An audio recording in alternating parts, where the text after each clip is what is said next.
அனைவருக்கும் வணக்கம். இது உங்கள் சாதி மீடியா. நான் உங்கள் சந்தோஷம். 2 தினங்களாக சண்டாளன் கருணாநிதி என பாடிவிட்டதாக பெரும் பிரளயமே நடக்கிறது தமிழ்நாட்டில்.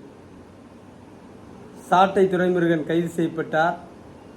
பின்னர் நீதிமன்றம் விடுதலை செய்துவிட்டது. இன்றைய தினம் சீமான் அவர்கள் மீதும் புகார் அளிக்கப்பட்டுள்ளது. அதன் விசாரணையும் வர இருக்கிறது. இப்படிப்பட்ட சூழ்நிலையில் சண்டாளன்னா என்ன? இதுவரைக்கும் சரியான பதில் சொல்லல யாரும். கீழ்சாதி கீழ்சாதி கீழ்சாதி. அது என்ன கீழ்சாதி? இங்கே ஏற்கனவே பிராமணர், சத்திரியர், வைசியர், சூத்திரர், பஞ்சமர் என 5 பிரிவு இருக்குது. அதையும் தாண்டின ஒரு கீழ் சாதி தான் சண்டாளர்.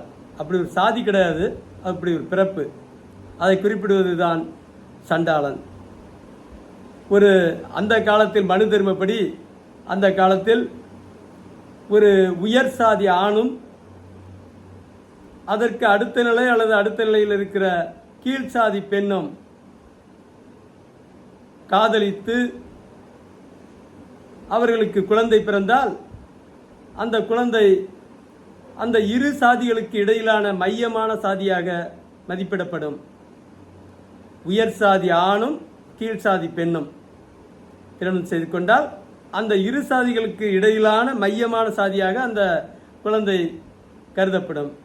அதே சமயத்தில் உயர் சாதியை சார்ந்த ஒரு பெண்ணும் அதற்கு அடுத்தடுத்த நிலையில் இருக்கிற கீழ் சாதியை சேர்ந்த ஒரு ஆணும் காதலித்து அவர்கள் மூலம் அந்த ஒரு குழந்தை பிறந்தால் அந்த குழந்தை சண்டாளன் என அழைக்கப்படுகிறது. அது என்ன? மேல் சாதி பொண்ணு கீழ் சாதி பையனும் கல்யாணம் பண்ணால் மட்டும் அந்த குழந்தைக்கு சண்டாளன் அழைக்கப்படுகிறது. மேல் சாதி பெண்ணை தொடக்கூடாது. அதே சமயம் மேல் சாதி ஆண் கீழ் சாதி பெண்ணை தொடலாம். அவர்களுக்கு மரியாதை உண்டு. குறிப்பாக தமிழ்நாட்டில் சில சமூகங்களே இருக்குது.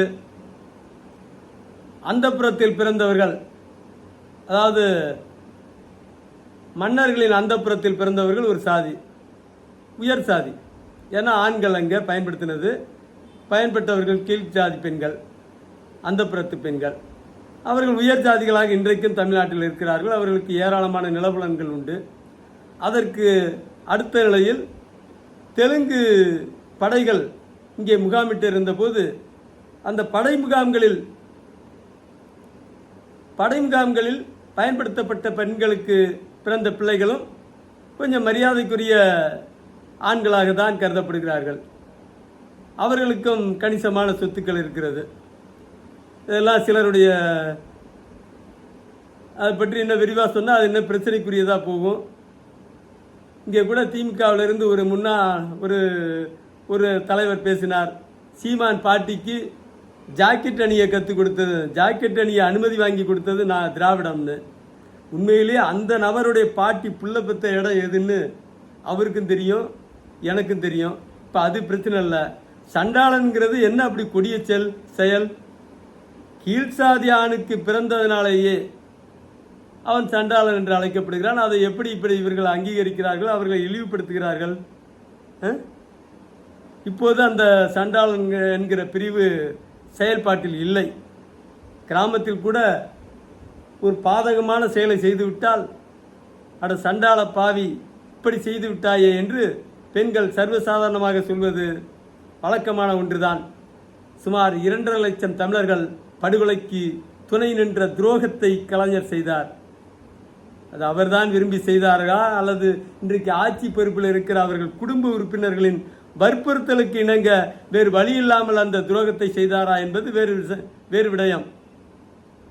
இந்தியா முழுவதும் செல்வாக்கு மிக்க தலைவராக கலைஞர் இருந்தார். கலைஞர் சொல்லியிருந்தால் காஷ்மீர் முதல் கேரளா வரை இருக்கிற அனைத்து அரசியல் தலைவர்களும் அவர் பின்னால் நின்று இருப்பார்கள். தமிழர்களை காத்திருக்க முடியும். அவர் நினைக்கவில்லை, சொல்ல தயாராக இல்லை. அவர் அவ்வளவு புகழ் பெற்றதற்கு காரணம் இந்த தமிழ்நாட்டு மக்கள் ஓட்டு போட்டதும் அவரை முதலமைச்சராக்கியதும் தலைவராக காட்டியதும் தான் காரணம். ஆனால் அந்த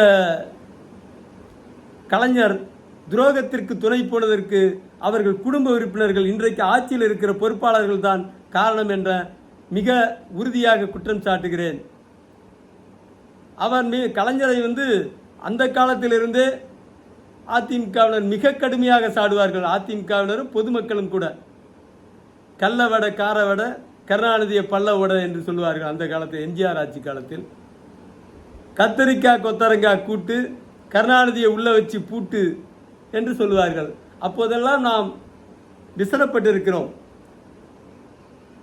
ஆக சண்டாளன் என்பது மிகப்பெரிய கொடிய செயல் அல்ல, கொடிய சொல் அல்ல. என்ன மிகப்பெரிய கொலைக்காரனை சுட்டி காட்டுவதா? 15 கொலை 20 கொலை பண்ணவன, அல்லது 2 லட்சம் தமிழர் படுகொலைக்கு காரணமானவர் கலைஞர் என்பதால் சொல்லப்படுகிற சொல்லா சண்டாளன் என்பது? இல்லை. ஆனால் அந்த காலத்தில் இழிவாக மதிப்பிடப்பட்டது. ஆனாலும் அது தவறான மனிதரை அந்த சொல் குறிக்கவில்லை. இழிவாக குறிப்பிடப்பட்டாலும் கூட அது தவறான மனிதரை குறிப்பிடப்படவில்லை. உயர் சாதி பெண்ணுக்கும் கீழ் சாதி ஆணுக்கும் பிறந்தால் அவன் சண்டாளன் என்பது என்ன பஞ்சமா பாதகம்? அப்படியே துள்ளி குதிக்கிறது திராவிட முன்னேற்ற கழகம். திராவிட இயக்க பவள விழா ஆண்டு 93 நடந்தது. அதற்கு முன்பாக 90 ஆட்சியில் இருந்த திராவிட முன்னேற்ற கழகம் திராவிடத்தை பரப்ப வேண்டும் என்பதற்காக திராவிட மறுமலர்ச்சி மாமன்றம் என்கிற ஒரு அஞ்சல் ஒலி கல்லூரியை துவங்கி ஒரே ஒரு முறை மட்டுமே அந்த அஞ்சல் ஒலி கல்லூரி நடத்தப்பட்டது. அந்த கல்லூரியில் 90 அந்த கல்லூரி துவங்கப்பட்டது. அந்த கல்லூரியில் படித்தவன் நான். இந்த கருத்துக்களை எல்லாம் சண்டாளன்னா யாருன்னு தெரியும். அதுன்னு இல்லை, மீதி இருக்கிற எல்லா சொற்களுமே எனக்கு தெரியும். திராவிடம்னா எப்படி வந்துச்சு, தமிழ் எப்படி வந்துச்சுன்னு அவங்க சொன்ன கருத்து. அது காலம் கடந்து தான் உணர்ந்தோம் அது தவறான ஒரு தகவல் என்பது, தவறாக நிறைய திரிக்கப்பட்டுள்ளது என்பதை. ஆகவே சண்டாளன் என்பது படுபாதக சொல்லல்ல, படுபாதகமான மனிதர் அல்ல. சண்டாளன் பிறப்பை கொச்சைப்படுத்துகிற ஒரு செயல். பிறப்பை கொச்சைப்படுத்த, பிறப்பை என்றால் பிறப்பை போய் எப்படி கொச்சைப்படுத்த முடியும்? பிறப்பில் வேற வகையில் கொச்சைப்படுத்தலாம். ஒரு விபச்சாரியின் பையன் மகன் என்று சொன்னால் அது கொச்சைப்படுத்துகிற சொல். எப்படி ஒரு தாழ்ந்த சாதியினுடைய ஆணுக்கு பிறந்த ஒரு பிள்ளை சண்டாளன் என்று அழைக்கப்படுவது எப்படி கொச்சைப்படுத்துகிற ஒரு செயலாக இருக்க முடியும், சொல்லாக இருக்க முடியும்?